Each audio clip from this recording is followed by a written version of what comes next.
Dernière chose à faire dans ce jeu, on va juste ajouter un message à l'utilisateur lorsque le jeu est terminé. Et on va aussi changer l'arrière-plan. N'oubliez pas, l'arrière-plan ici, c'est, voilà, arrière-plan. On a seulement l'arrière-plan Hertz et la scène vide. Voilà, retournons au chat. Bon, pour afficher la totalité de code et pour gagner de l'espace ici, on clique sur ce bouton. Voilà, comme ça. Le jeu est terminé lorsque la somme des deux scores est égale à 8. Puisque ici, on a, voilà, 8 niveaux. Et pour chaque niveau dans le code, voilà, on a ajouté 1 à la variable score. Donc, le jeu sera terminé lorsque la somme de score P1, la variable score P1, voilà la liste des variables, score P1 et score P2 est égale à 8. Pour cela, on va insérer ce code, voilà, contre pouvoir cliquer. Puis la structure conditionnelle si, puisqu'on va tester. Je vais agrandir un peu, et voilà, comme ça. Dans opérateur, on a, voilà, l'opérateur de l'égalité. Égal, bien sûr, 8. Et les variables sont dans la catégorie variable, score P1 et score P2. Pour faire la somme des deux variables, on utilise aussi opérateur. Il y a ici l'opérateur plus. On va l'ajouter ici. On va ajouter la première variable plus la deuxième variable. Voilà. Si score 1 plus score 2 est égal à 8, donc le jeu est terminé. On va changer l'arrière-plan. Pour changer l'arrière-plan, on utilise la catégorie apparence, puis basculer sur l'arrière-plan. Ajoutons aussi une nouvelle scène ou un arrière-plan. Voilà. Choisir un arrière-plan ici. Par exemple, Blue Sky. Puis, on va modifier la scène. Cliquez ici sur scène. Puis, ici sur arrière-plan. L'onglet arrière-plan. Juste, on va ajouter un texte ici. Voilà. Par exemple, comme dans les jeux Game Over. Pour agrandir la taille, on clique sur le point ici. Cliquez et glissez. Vous pouvez changer la couleur, comme vous voulez, bien sûr, voilà. Changer aussi la police, voilà, par exemple, marker. On peut dessiner une chose ici en bas, voilà. Vous pouvez changer la couleur.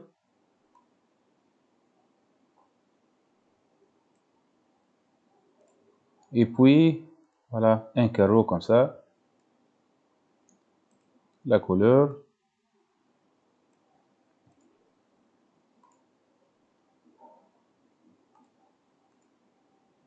Voilà, cliquez sur l'outil redessiner. Vous pouvez modifier la forme. Voilà, comme ça. Voilà, comme vous voulez dessiner une chose agréable. Retournons maintenant au code. Cliquez sur Sprite. Voilà. Voilà, basculer sur l'arrière-plan Blue Sky. Et dans ce cas, lorsque la somme des deux variables score est égale à 8, le jeu est terminé et on bascule vers la nouvelle scène. Je vais tester maintenant, agrandir la fenêtre un peu. Si vous voyez ici, voilà, on a resté sur la scène numéro 2. Pour changer la scène de départ, on peut cliquer sur scène, puis arrière-plan. La scène sera changée. Mais si on change la scène manuellement sans utiliser les codes, lorsqu'on termine le jeu, la scène qui reste activée, c'est la scène numéro 2. Donc on va changer la scène avec les codes. Au départ de jeu, on va commencer avec la scène numéro 1. Dupliquer ici, puis on ajoute le code ici, au début de la scène, lorsque je clique sur le drapeau vert. La scène c'est Hertz. Et n'oubliez pas ici, avec si, il faut ajouter la boucle répétée indéfiniment. Voilà. Pour qu'on puisse tester la somme tout au long de jeu. On va tester la somme si le score P1 plus le score de P2 est égal à 8, toujours. C'est pas une seule fois. Voilà. Lorsque maintenant je clique sur le drapeau vert, la scène de départ est affichée. Je vais, voilà, pour gagner le temps, je vais faire comme ça.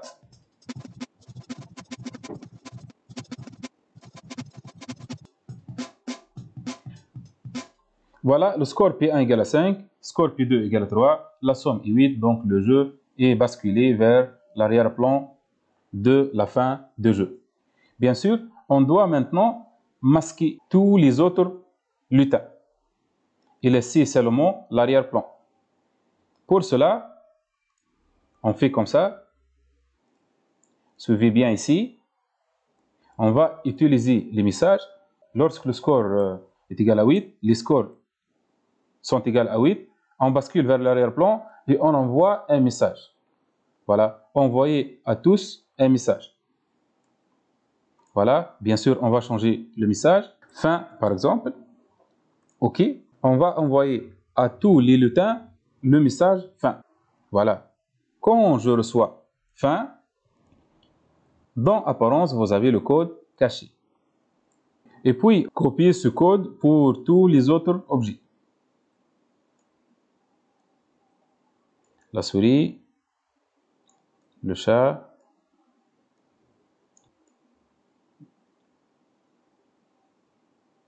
et le piège. Voilà, comme ça. Et il faut ajouter pour tous les lutins le code montré au début. Voilà. Puisqu'ils seront cachés à la fin du jeu. Donc, au début du jeu, on doit les montrer tous. Labyrinthe. Voilà. Montrer. La souris. Montrer. Le deuxième joueur. Montrer au début. Voilà, la deuxième souris. Voilà, on a oublié ici le code. Voilà. Bon, événement, puis, quand je reçois fin, apparence cachée. Le piège, c'est montrer existe déjà, voilà ici. Je clique maintenant sur le drapeau vert, voilà. Le score doit être égal à 2. Ça c'est 1. Ça c'est 1. Donc 2. Game over. On n'a pas caché le piège, voilà, je vais vérifier ici. Ah oui, on va copier le code pour le piège. Voilà, quand je reçois fin, caché. Je vais tester une autre fois. Voilà. 1 et 2. Voilà. Tout est caché sauf, bien sûr, les deux variables. Je vais modifier le score ici. Bien sûr, le score doit être égal à 8. C'est pas 2. On va l'enregistrer maintenant. Pour enregistrer, n'oubliez pas toujours d'enregistrer comme ça. Fichier, sauvegarder. Voilà. Choisir le fichier où on va enregistrer avec un autre nom. Labyrinthe, fin. Enregistrer et c'est. Merci.